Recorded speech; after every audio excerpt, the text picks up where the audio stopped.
Okay, we're in section 4.4, series parallel circuits. These are the third type of circuit that we're looking at in chapter 4. Series parallel connections are another way of connecting electronic components. A series parallel circuit is a combination of series and parallel components. The series and parallel components must be identified for accurate analysis of the circuit. To distinguish series versus parallel components, reduce each section to a single resistor, series or parallel. If it cannot be reduced, it is a complex circuit. So here we have a series parallel circuit, and you'll notice we have R1 and R2 are in series, and R3 and R4 are in parallel. So what we're going to do is, this is our goal here, to simplify to a power supply and one resistor. So our goal is to simplify this circuit to a single power supply and a single resistor. Well, we know what our power supply here. We've got 10 volts here, and we'll put the little ground right here. But we want to know what is the combined resistance that we have over here. So what we will do is we'll add up these two together, and we'll look and see what 250 and 750. So these two, if we could combine those into one single component of, let's see, 1,000, 1K. And then we want to combine these into a single component as well. So let's get our calculator, and that will aid us in calculating the parallel value. So here we have 800 ohms. So let's say we'll put in 800, and we'll do the 1 over function, and then we will go plus 500. 500. Again, we'll do the 1 over function, and then equals, and we have 3.25. And again, we'll do the 1 over function, and so our total resistance there will be 307 ohms. So we could, X out that and that, put in one value here of 307 ohms.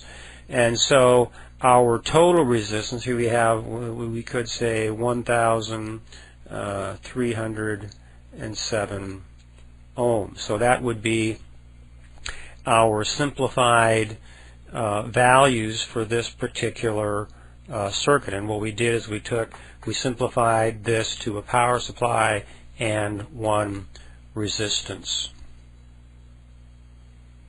Here is another one. Let's go ahead and simplify it.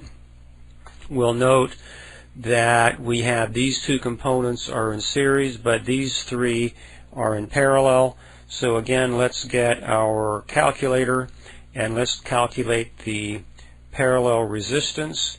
So let's start out with 400 ohms. So we'll go 400, and we'll do the 1 over function, and we'll add that to 500 and the 1 over function, and we'll add that finally to 2K, 2,000, and the 1 over function, and then this will equal 5 exponent minus 3. So if we do the 1 over function here, we'll find the total resistance is, it looks like 200 ohms in the parallel portion of this circuit. So we could, if we were to eliminate this out of the circuit, we could replace it with a 200 ohm component. And so if we were to redraw this circuit, we have our 50 volts,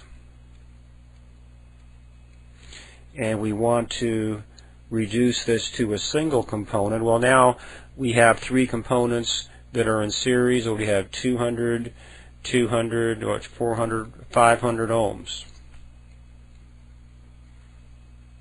And so we have reduced this series parallel circuit to a single power supply and one component.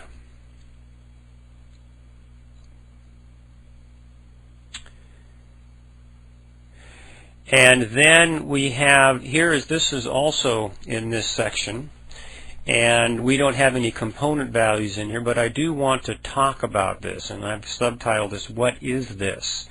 And so we can look at this circuit. This is, well, let's talk about it. We can look at this. Notice we have R1 and R2. These are in parallel. We could combine these two, R1, R2. Those represent a series circuit.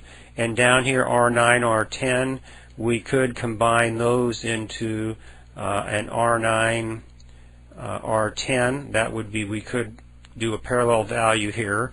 But when we get over here, things get a little more complicated, and it isn't so clear as to what is in parallel and what is not. We need to take a look at this. We can R3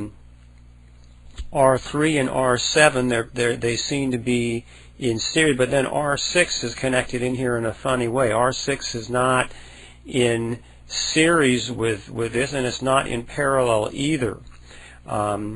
I think we could go over here. I think we could do these two components are connected to the same point. We could put these two R4,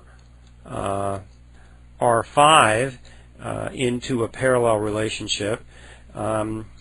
Let's jump to the next slide. I think we've got another picture of this that has combined those two lower components. The two are upper, and then R4 and R5. Now, since these two effectively, once we add them and do the parallel conversion here, they could summarize to something like this, and we could do a series parallel circuit and combine those components, and that would make perfect sense.